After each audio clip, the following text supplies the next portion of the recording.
أهلا وسهلا بكم في الحلقة الأولى من بودكاست بيزنس ديفلوبمنت فويس. معاكم روبير مسعد، بزنس ديفلوبر اند بودكاستر. كتير من الناس لما تعرف اني بشتغل مطور اعمال او بزنس ديفلوبر بيسالوني انت دورك ايه بالظبط وامتى نحتاجك، وهل لازم يكون عندي في مشروعي مطور اعمال؟ كل ده هنعرفه مع بعض، جزء في حلقه النهارده والجزء الثاني على مدار حلقات البودكاست باذن الله. تعالوا اقول لكم مين هو مطور الاعمال عن طريق قصه بحبها جدا واتمنى انها توصل المعنى بطريقه سهله وبسيطه. في المره في ملك حاكم لمدينة عايز يفرض ضريبة على شعبه بنسبة 5% على سلعة واحدة، بس كان خايف من رد فعل الشعب عليه. جاب المستشار الخاص بيه وقال له أنا عايز أفرض ضريبة بنسبة 5% بس خايف من رد فعل الشعب عليا. المستشار قال له اديني يومين وهرجع لحضرتك باللي هنعمله بالظبط. الملك قال له تمام مفيش مشكلة. جه المستشار وجاب أتباع ونشرهم في سوق المدينة وخلاهم ينشروا إشاعة إن في ضريبة هتطبق على كل السلع بنسبة 10%. الأتباع انتشروا في سوق المدينة ونشروا الإشاعة، بس الناس ما حطيتش في دماغها قوي ان ما كانش فيه سبب واضح وصريح ان في ضريبه هتطبق. جه تاني يوم والمستشار بعت نفس الاتباع لسوق المدينه وخلاهم ياكدوا ان الضريبه هتطبق والقرار ده هيتنفذ قريب جدا. فالناس كانت خايفه وقلقانه ان الموضوع بقى بينتشر والناس كلها تعرفه. رجع المستشار للملك وقال له سيادة الملك، ده الوقت المناسب انك تعلن فيه عن الضريبة، ولكن استأذنك انا اللي هصيغ الخطاب. اخذ المستشار الورقة اللي هيقرا منها الملك الخطاب وكتب بناء على طلبات شعبنا العظيم لن يتم فرض ضريبة على جميع السلع بنسبة 10%، وسيتم فرض ضريبة واحدة على سلعة واحدة فقط بنسبة 5%. الناس سقفوا وقالوا يحيى الملك. دور مطور الأعمال هنا هو دور المستشار بالظبط، هو اللي بيحقق هدف الشركة وهدف العملاء عن طريق الموارد المتوفرة بطريقة ذكية بدون التضحية بجانب من أجل الحصول على جانب آخر. قبل ما نتعمق في دور مطور الأعمال تعالوا نعرف أساسيات أي بزنس أو أي مشروع. إن مفيش مطور أعمال هيطور بزنس من غير ما يبقى عارف يعني إيه بزنس أصلا. البزنس بيكون نوعين ملهمش تالت، يا إما منتج أو خدمة. منتج ده بيكون عبارة عن شيء ملموس، خدمة عبارة عن شيء غير ملموس. مثال منتج زي لابتوب، إزازة مية، شيبسي، ده كده اسمه منتج. خدمة زي شبكات المحمول، الواي فاي، اللايف انشورنس او التأمين على الحياة، دي كده اسمها خدمة. في 4 إدارات ما ينفعش نستغنى عن أي إدارة فيهم في بداية أي شركة أو أي مشروع. ال4 إدارات دول الحسابات أو الأكاونتنج، الموارد البشرية هيومن ريسورس، التسويق، الماركتينج، المبيعات، السيلز. ممكن تكون تعرف شركات كتير ما فيهاش قسم من دول، ولكن مش معنى انها قادره تكمل وتحقق نجاحات ان كل الشركات هتقدر تعمل ده. لغه البيزنس مش العربي ولا الانجليزي، لغه البيزنس هي الارقام. كان في بوست عجبني جدا لنديم بركات بيحكي فيه خبرته في موقف اتعلم منه ان مديره كان دايما بيقول له كلمني بالارقام عشان اعرف اسمعك. وصراحه التعبير ده واضح وصريح جدا وفي محله 100%. في فرق بين القائد والمدير. القائد يقود الناس، المدير يدير المهام. فاعرف انت هتعمل ايه منهم، والاهم انك تكون عارف تدير نفسك. في جمله بحبها قوي في علم الاداره بتقول ان كنت لا تستطيع اداره نفسك فلا تحاول اداره الاخرين. اللي ما تعرفش تثبته جربه. لو متوقع انك هتكون عارف اجابه كل موقف هتعدي بيه خلال رحلتك في اداره مشروعك فده مش صحيح. لازم تكون عامل حساب انك هتاخد قرارات وهتطلع غلط، ومش عيب انك تغلط، العيب انك تفضل تغلط نفس الغلط. عندك الاستعداد انك تتعلم من اللي حواليك وتعلم نفسك باي طريقه. في جمله بتقول من لم يتحمل ذل العلم ساعه فسيتحمل ذل الجهل الى الابد، وده حقيقي. لو مش هيبقى عندك خلق عشان تتعلم كل ما هو جديد في مجالك وتتابع اخر التحديثات والترندات في السوق وتعرف اللي حواليك بينجحوا وبيفشلوا ليه، فمشروعك مش هيكون ليه النجاح للاسف. تعالوا نبدا في مجال البيزنس ديفلوبمنت وتطوير الاعمال، وهو ده الهدف من البودكاست بعد الفاصل.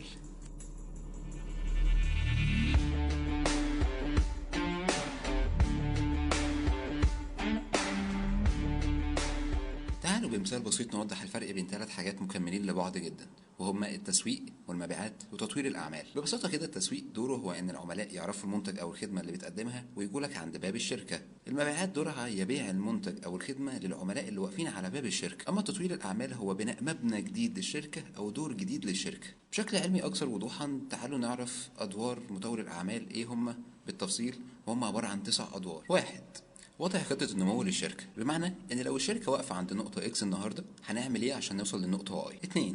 إدارة العلاقات مع العملاء الحاليين والمحتملين، لازم اتاكد كمطور اعمال ان علاقه العملاء مع الشركه مستمره وماشيه بطريقه طبيعيه وعاديه مع العملاء الحاليين. اما مع العملاء المحتملين بسمع منهم وبحاول اعرف هم محتاجين ايه مش بتقدمه الشركه، واحاول اوفره ليهم او اوفر البديل. 3. زيادة قاعدة عملاء الشركة. لو دخلت النهاردة أول يوم ليا في الشركة وقاعدة العملاء كانت 1000 عميل مثلا، وبعد 6 شهور لسه هم ال1000 عميل أو أقل، فأنا كده مقصر في شغلي أو مش بنفذ اللي بخطط. المهم إن في مشكلة مهما كانت إيه هي ولازم تتعرف. 4. كتابة البيزنس بروبوزل. البيزنس بروبوزل المقصود بيه هو ملف الشركة وقصة حياتها والخدمات اللي بتقدمها، وده بنستخدمه لما بنكون بنعمل شراكة مع شركة أو كيان آخر عشان يكون عارفني بالتفصيل. ومش سهل إنك تكون شاطر في إنك تعرف تعمل البيزنس بروبوزل، وبيختلف من شخص لآخر، فعادي جرب مرة واتنين لحد ما تحترف الموضوع مع الوقت. أنا شخصيا مش شاطر في الموضوع ده ولكن بحاول على قد ما اقدر فيه.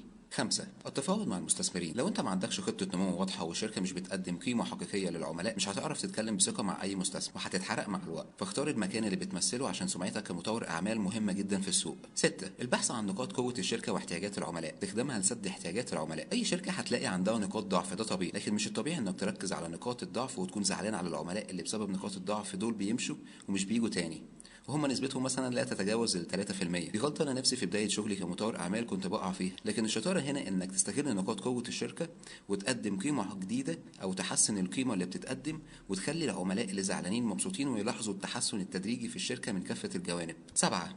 البحث عن فرصة استثمارية وزيادة الريفينيو موديل أو نموذج الإيرادات. إنك تدور على فرصة استثمارية دي محتاجة عين رائد أعمال وقلب مقاتل، إنك تكون عارف هتقدم إيه وهتاخد إيه في المقابل، وهتحقق ده إزاي. مش بسهولة إنك تعرفه، ومش بسهولة إنك تنفذه، والنقطة دي بتفرق فعلا بين مطور الأعمال المحترف ومطور الأعمال العادي. 8. متابعة الاندستري ترند. زي ما كل يوم بتصحى تمسك موبايلك وتقعد على السوشيال ميديا، لازم تتابع الترندات اللي بتطلع في مجال صناعة شركتك، عشان ده هيساعدك كتير في باقي مهام عملك وفي اتخاذ القرارات. 9.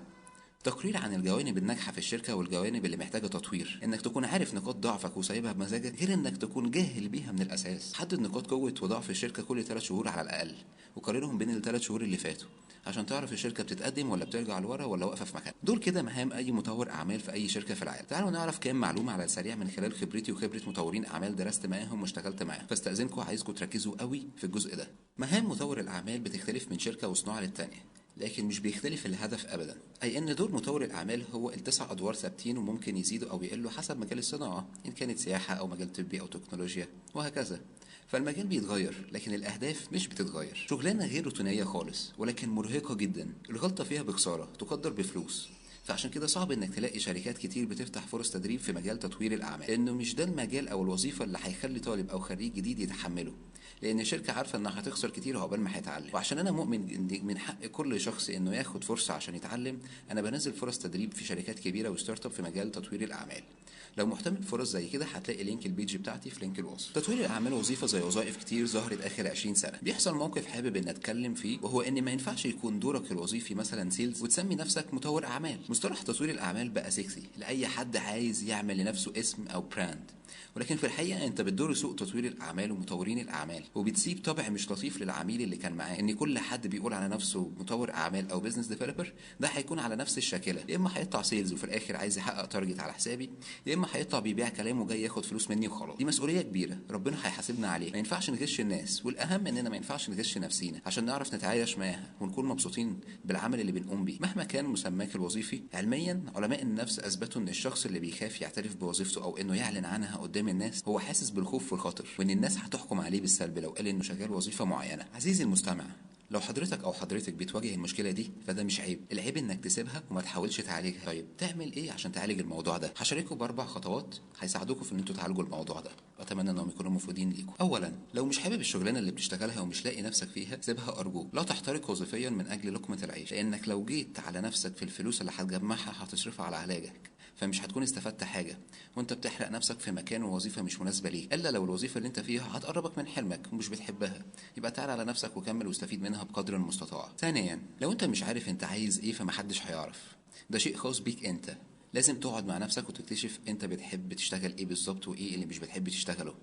تقدر تطلب مساعدة من كارير كوتش، وده شخص بيساعدك انك تلاقي المجال المناسب لشخصيتك، وهبقى اعمل عليه حلقة لوحده بإذن الله. ثالثا، في اختبار بسيط لتحليل الشخصية اسمه اختبار MBTI. ده عبارة عن 36 سؤال، أرجوك وأرجوكي حلوهم بصراحة تامة ما بينكم وبين نفسكم، محدش هيحكم عليه، عشان تعرفوا نفسكم أكتر. في الآخر هيجيلكوا قائمة بالحاجات المناسبة والوظائف المناسبة ليكم ولشخصيتكم. عارف بيدور في دماغكم إيه دلوقتي وبتقولوا على أي أساس من الحكمة هيكون صح عشان أصدقه؟ أحب أقول لكم إنكم لما تقروا هتعرفوا إن كان ده أنتم فعلا ولا لأ، واعتبروا إن الاختبار ده مجرد مؤشر بيعرفك نفسك لنسبة معينة، ولتكن وليس أكثر 50%. رابعا، في الحركة بركة. اسعوا واتحركوا وجربوا حاجات جديدة واشتغلوا أي شغلانة عندكم الفضول عنها. في جملة في كتاب الأهداف للكاتب براين تريسي: إن الله لم يخلق شيئا بلا قيمة. فما تقلقوش، مفيش حاجة هتعملوها أو هتتعلموها أو أي خطوة هتاخدوها مش هتكون بفايدة.